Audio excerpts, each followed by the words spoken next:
quietly because there's a class right now, and yeah, so doing engine identification PowerPoint.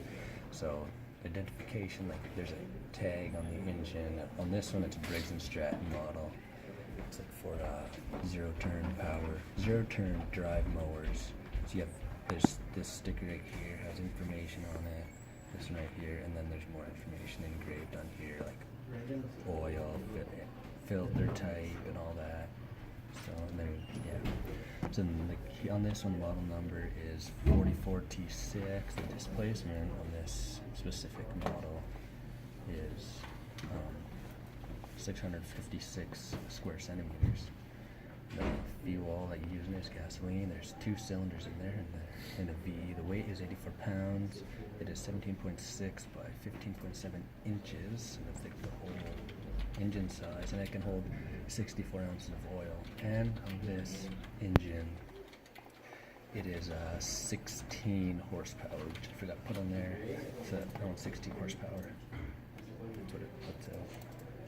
And then the parts of the engine, the model I found on Pinterest. Yeah.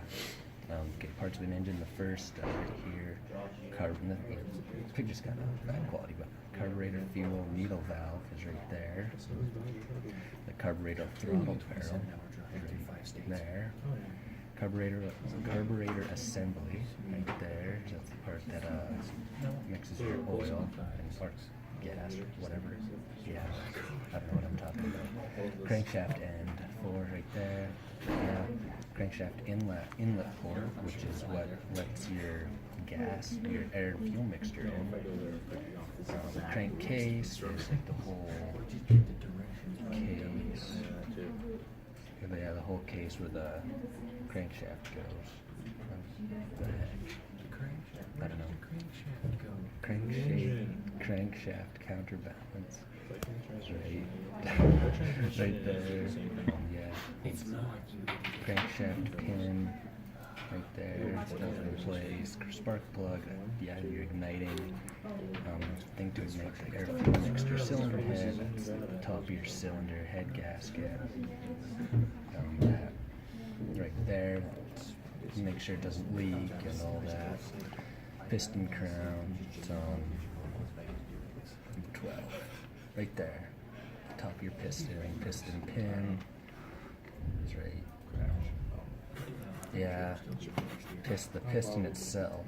So that's like what gives your engine power. The connecting rod. So that yeah, it turns the crankcase.